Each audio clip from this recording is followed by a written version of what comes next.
Merci.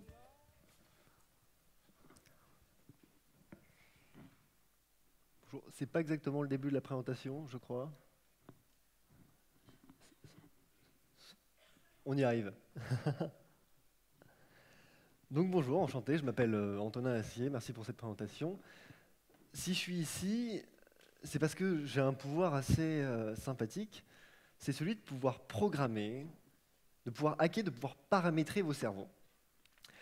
Ce qu'il y a d'intéressant avec ce pouvoir, c'est que je peux le faire depuis chez moi, sans outils technologiques particulièrement complexes, pas non plus avec énormément de connaissances techniques, sans même vous connaître, à distance.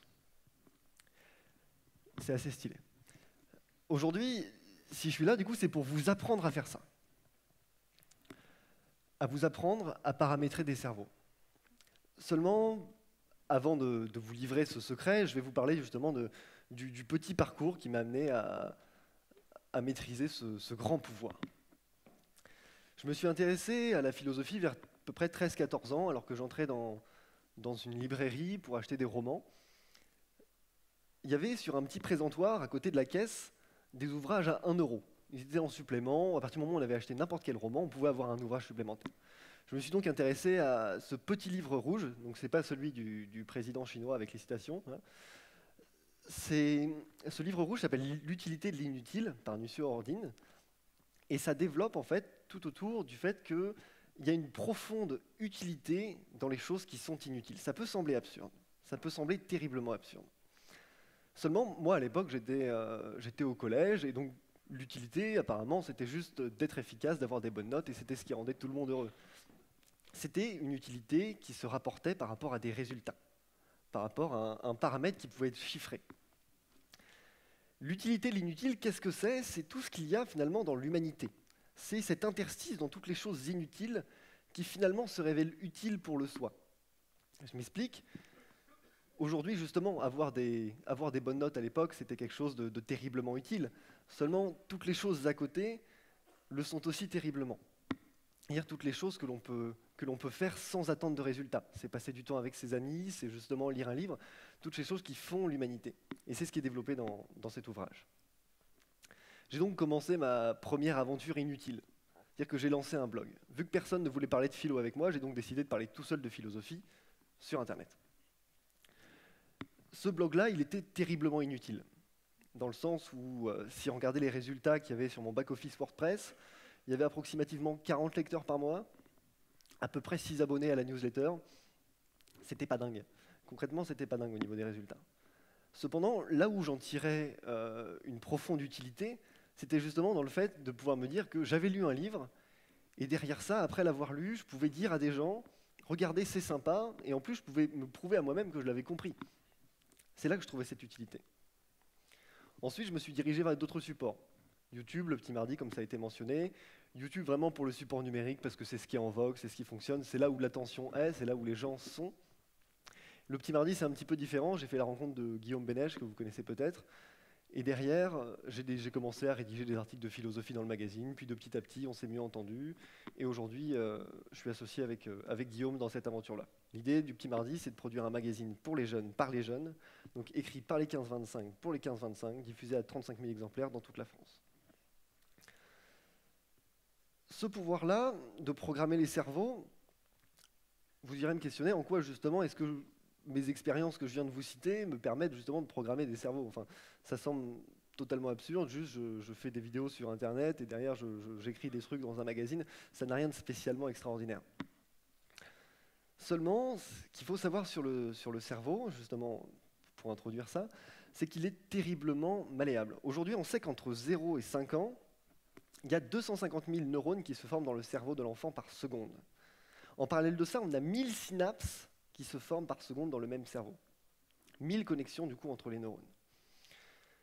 Ce cerveau-là, il atteint du coup un total à la fin de 100 milliards de neurones à maturité, donc à la fin de l'adolescence. Bon, vers les 50 ans, ça diminue de 10-20%, désolé pour les plus âgés de la salle, mais somme toute, le cerveau reste terriblement malléable, et c'est ça qui est intéressant. C'est-à-dire que toute connaissance, quand elle est formulée, là par exemple, là tout de suite, quand je vais essayer devant vous de formuler des idées, vient malaxer le cerveau, vient lui donner une forme, vient tracer des chemins justement entre les neurones et forcer une idée à exister dans vos esprits. C'est du paramétrage de cerveau. Ça amène une bonne nouvelle et une mauvaise nouvelle. On va commencer par la bonne. C'est-à-dire que la bonne nouvelle, c'est que vous, ici, tous autant que vous êtes, vous avez cette possibilité-là de choisir les informations qui vont malaxer votre cerveau, qui vont le paramétrer. Par exemple, en venant tout simplement ici, ce qui se passe, c'est que vous avez fait le choix de vous exposer à un type d'information qui, derrière, peut vous influencer, peut influencer la façon dont vous pensez, paramétrer cette façon-là. Donc ça, c'est la bonne nouvelle dans le sens. Ça veut dire qu'aujourd'hui, on a tous la possibilité, en s'exposant à un certain type d'information, en lisant certains journaux, en écoutant certaines radios, de nous-mêmes choisir la façon dont on se paramètre.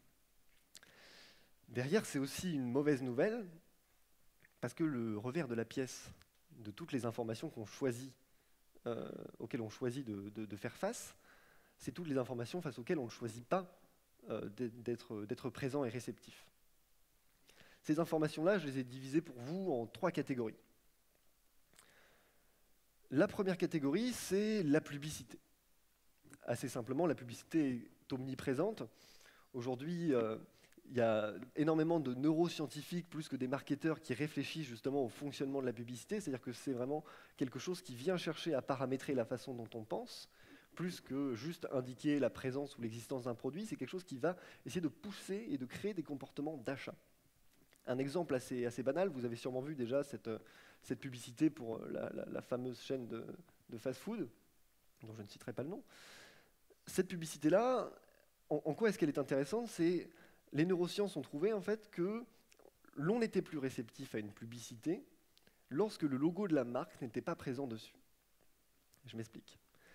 C'est-à-dire que notre conscience, lorsqu'elle voit une publicité avec un logo, admettons pour n'importe quelle marque, se bloque. C'est-à-dire qu'on se dit, c'est une publicité, je passe outre. Aujourd'hui, il y a par exemple cette publicité-là qui est faite par ce restaurant de fast-food. Il y a aussi une bière qui avait fait des publicités de ce genre-là dans Rouen il y a peu de temps, où justement, en fait, on voyait la pinte de bière et juste au-dessus, un affichage où il y avait écrit « Donnez-nous une date ». Et là, forcément, on pensait bière-date, notre cerveau, automatiquement, faisait ce travail-là. En fait, l'information venait à nous et nous venions vers l'information malgré nous. C'est-à-dire qu'on n'a pas le pouvoir de contrôler cette information-là qui est omniprésente dans la rue. Pourquoi est-ce qu'elle est omniprésente? Parce que le budget publicitaire aujourd'hui mondial en 2017 était de 500 milliards de dollars. C'est énorme. 500 milliards de dollars, pour donner un indice, c'est à peu près 3 fois la somme qu'il faudrait pour éradiquer la faim dans le monde, plus ou moins. C'est aussi 5 fois le nombre de neurones qui sont présents dans notre cerveau. Pourquoi est-ce que ça peut poser problème justement d'être sujet à des informations dont nous n'avons pas choisi, que nous n'avons pas choisi de rencontrer? Parce qu'elles sont, comme je le disais, justement omniprésentes. Il y a entre 500 et 2000 publicités par jour que nous rencontrons. C'est-à-dire que globalement, quand on sort de chez soi, que déjà on voit notre dentifrice sérigraphié au nom de la marque, et entre le moment où on part de chez soi justement et on rentre chez soi après, on aperçoit entre 500 et 2000 publicités. C'est-à-dire que c'est quelque chose qui nous influence essentiellement. On ne peut pas passer outre. Derrière ça, c'est aussi d'autres types de canaux qui nous programment. Les réseaux sociaux en sont un. Nous avions cet ex-cadre de Facebook qui annonçait que le réseau social Facebook déchirait le tissu social. On va revenir dessus après avoir vu quelques chiffres. 48% des 18-34 ans ont comme premier réflexe de regarder Facebook au réveil. Derrière, en moyenne, nous regardons notre téléphone environ toutes les 10 minutes. L'idée, c'est que dans les réseaux sociaux, nous avons des ingénieurs et des neuroscientifiques qui sont payés à coups de millions de dollars pour programmer des logiciels qui nous programment.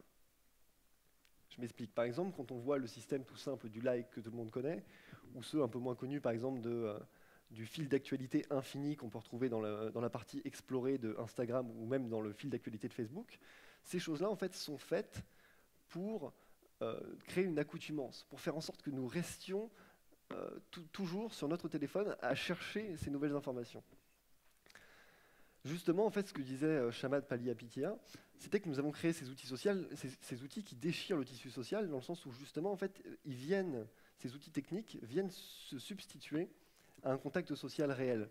Et finalement, ils créent une forme d'information autre, une alter-information, qui se place devant nous et qui a des outils beaucoup plus puissants. C'est-à-dire que Facebook, par exemple, s'ancre sur nos comportements sociaux les plus primaires, c'est-à-dire être inscrit dans un groupe, ce qui est un besoin de la pyramide de Maslow, et justement, derrière, crée ce besoin genre, au plus profond de nous-mêmes. Aussi, le problème tout simple des notifications, c'est-à-dire que c'est quand même une absurdité que d'imaginer que nous laissons tous ici, notre téléphone, nous rappeler les informations qui sont importantes selon lui. Alors oui, c'est l'anniversaire de Christelle sur Facebook, oui, je n'ai pas parlé à Christelle depuis 10 ans, mais le téléphone, ça lui semble essentiel de nous le rappeler. On peut être dans un moment intime, on peut être en train de dîner avec sa conjointe, être entre amis, même au travail. Le téléphone, en permanence, en fait, cherche à nous amener des informations pour garder notre attention. C'est son crochet. La notification, c'est le crochet des réseaux sociaux sur notre attention. Et elle en a besoin. Mais est-ce que nous en avons besoin? C'est une vraie question. Enfin, troisième point, ce sont les médias, avec le fameux temps de cerveau humain disponible. C'était la formule utilisée par le patron de TF1 pour qualifier le produit qu'il vendait. C'est-à-dire que, par exemple, à des grandes marques, en fait, qu'est-ce que vend TF1? L'idée, c'était de vendre du temps de cerveau disponible, de produire des programmes divertissants qui, derrière, ont pour intérêt premier de vendre du temps de cerveau humain disponible. La grande question que je me pose, c'est justement, une fois que la publicité, entre guillemets, prend un petit espace dans notre cerveau, une fois que les réseaux sociaux prennent aussi une petite place dans notre cerveau, une fois que les médias essayent aussi d'avoir, eux, leur petite place pour vendre du temps de cerveau disponible, que nous reste-t-il? Que nous reste-t-il? Il y a cette expression qui est utilisée dans beaucoup de médias, qui est celle de l'infobésité. L'idée, c'est de dire que l'alimentation, au sens de l'estomac, finalement, on peut faire une analogie entre ce type d'alimentation-là et l'alimentation intellectuelle. C'est-à-dire que ces informations-là que nous ne voulons pas, qui sont la publicité que personne n'a demandé, qui sont les notifications, qui sont pour la plupart du temps assez peu intéressantes, sont en fait de la junk food pour notre cerveau. C'est du contenu de l'information pré-mâchée. C'est-à-dire que ce n'est pas compliqué à assimiler. Aujourd'hui, quand quelqu'un allume la télévision ou regarde son feed Facebook ou Instagram pendant 1 heure, ça ne demande aucun effort. C'est facile. Et ce qui est intéressant, en fait, c'est de voir que ce contenu-là, qui est une junk food, peut être consommé en masse, mais la vraie question, c'est est-ce qu'il est bon? Est-ce qu'il nous nourrit intellectuellement? Aujourd'hui, il y a, je pense, 2 pistes face à ce problème-là. C'est-à-dire ce problème, justement, de faire le choix dans l'information. La première, c'est déjà de se poser la question de qu'est-ce que je veux pour moi? C'est-à-dire, en tant qu'individu, est-ce que j'ai envie d'être exposé à des types d'informations dont je sais qu'ils ne vont pas me nourrir? Aujourd'hui, personne, enfin, du moins, si quelqu'un ici est dans ce cas-là qu'il se signale, passe 1 heure sur Facebook et se dit après, mon Dieu, mais qu'est-ce que c'était exceptionnel, j'ai vécu un moment humain, c'était incroyable, vraiment, j'ai rencontré des gens, c'était dingue. Personne ne se dit ça. Personne ne se souvient d'un like 20 ans après. Alors qu'aujourd'hui, un contact humain, c'est une information. Aujourd'hui, lire un livre, c'est une information. Regarder un documentaire, ça peut être une information qui, justement, reste, nous marque et nous étreint, nous pénètre. La seconde question, la seconde piste, c'est qu'est-ce que je veux pour les autres? C'est-à-dire qu'au-delà de l'aspect égoïste de qu'est-ce que je veux pour moi dans mes types d'informations, qu'est-ce que je veux pour les autres? C'est-à-dire quelle information, moi-même, j'ai envie d'être le catalyseur, le transmetteur. Là, on va faire une petite parenthèse, un petit crochet par Lévinas, qui parle dans son ouvrage Totalité infinie de ce qu'il appelle l'asymétrie éthique. L'asymétrie éthique, en fait, qu'est-ce que c'est? C'est le fait de dire qu'il n'y a d'éthique qu'avec une asymétrie. C'est-à-dire que dans une relation entre 2 êtres humains, par exemple, prenons un parent et son enfant, le garant de l'éthique dans cette relation, le garant le plus sûr, c'est la symétrie. C'est-à-dire que quand un père emmène son fils à l'école en voiture, il le fait en attendant beaucoup plus de choses de lui-même qu'en en attendant de son fils. C'est-à-dire qu'il ne va pas lui dire « oui, mais c'est toi qui me ramènes ce soir ». Non, ça ne fonctionne pas comme ça. C'est-à-dire que du coup, il faut considérer en fait dans la relation à l'autre l'asymétrie, c'est-à-dire le fait d'attendre plus de soi-même envers l'autre que de l'autre envers soi, le critère le plus sûr de l'éthique. Pourquoi est-ce que je parle de ça? C'est-à-dire qu'il est important, même au niveau de l'information, surtout dans un monde où l'information explose, de réfléchir à ce qu'on donne aux gens. Et il faut que ce que l'on donne aux gens soit toujours supérieur à ce que l'on pourrait attendre en retour. Aujourd'hui, on sait que depuis 2 ans, sur la planète entière, on a créé autant de données, on a généré autant de données que depuis le début de l'humanité. C'est-à-dire que sur 2 millénaires, on a géré autant de données que depuis 2016. Aujourd'hui, cette data avalanche, entre guillemets, cette omniprésence de la donnée, il faut pouvoir la gérer. Et comment est-ce qu'on la gère? On la gère à la fois pour soi, c'est-à-dire en se posant nous-mêmes les bonnes questions, c'est-à-dire concrètement à quel type d'information je veux être exposé. Parce que ce n'est pas une question de oui, moi la publicité ça me passe au-dessus, moi je suis plus fort que ça. C'est faux. C'est faux. Personne n'investit 500 milliards de dollars si ça ne fonctionne pas. Justement, l'idée derrière, c'est déjà de se dire ça pour soi, mais ensuite de se dire ça pour les autres. Justement, c'est-à-dire que moi-même, comment est-ce que je vais chercher dans mon quotidien à être ce transmetteur, à être ce catalyseur d'une information de plus grande qualité. L'idée derrière ça, c'est de faire valoir la valeur qu'est la transmission. C'est-à-dire que c'est profondément humain que d'imaginer que la connaissance se transmet d'un premier cerveau jusqu'à un second cerveau. Ça peut passer d'un cerveau à plusieurs cerveaux, de plusieurs cerveaux à un seul cerveau. Mais il n'empêche que l'altérité, finalement, est le premier terreau de la transmission. Je reviens donc à l'utilité de l'inutile de Nusseo-Ordine, parce que c'est poétique quand on finit par la fin. C'est-à-dire que je vous ai parlé de ce livre-là comme le livre qui m'a mis le pied à l'étrier, finalement, dans le monde de la philosophie. Et ce qui est intéressant, et je m'en suis rendu compte moi-même en finissant de travailler ma présentation, c'est qu'en fait, toute ma présentation est empreinte des idées qui sont mises en avant dans ce manifeste. C'est-à-dire que le mois de 14 ans, quand il a acheté ce bouquin pour 1 euro dans une librairie, ne s'attendait pas à être ici aujourd'hui, empreint des idées d'un livre qu'il avait lu en diagonale sur une chaise longue pendant ses vacances. Aujourd'hui, toute la présentation que je viens de vous faire, je me suis rendu compte après, c'est ça qui m'a vraiment amusé, elle est empreinte de ces idées-là. C'est ça la programmation de cerveau. En fait, la programmation de cerveau, c'est pas forcément quelque chose d'extrêmement complexe, où on vient pénétrer vos esprits avec des micro-puces électroniques. Pas du tout. C'est justement aussi savoir comment est-ce qu'on apprécie l'information, comment est-ce qu'on apprécie la connaissance, et comment est-ce qu'on arrive à choisir les bons intrants. Parce que des bons intrants, c'est comme une bonne alimentation physique. C'est globalement, on mange 5 fruits et légumes, derrière on sait que dans 5 à 10 ans, ça va nous faire du bien. Cette responsabilité, c'est la mienne, c'est la vôtre, c'est la nôtre, c'est la responsabilité d'une société, d'un groupe. C'est celle de personnes qui finalement doivent absolument, dans un monde où les données vont encore exploser, sachant qu'en plus les données les données et l'information non seulement explosent pour nos esprits qui ne sont pas capables de tout assimiler, mais explosent aussi sur un point de vue physique, c'est-à-dire que ces données-là, le plus souvent, sont stockées dans des data centers qui consomment énormément d'énergie. Cette responsabilité-là, il faut la gérer. Et c'est important, je pense que c'était le message que je voulais transmettre, de se dire qu'au quotidien, il faut qu'on repense notre façon de consommer de l'information d'une façon totalement humaniste. C'est-à-dire de se dire que nous ne sommes plus au service d'une information qui nous bombarde, mais nous mettons l'information au service d'une digestion qui crée de la connaissance, car justement c'est cette connaissance-là qui fait qu'on pourra faire société plus facilement. Donc je vous remercie de m'avoir accordé votre attention.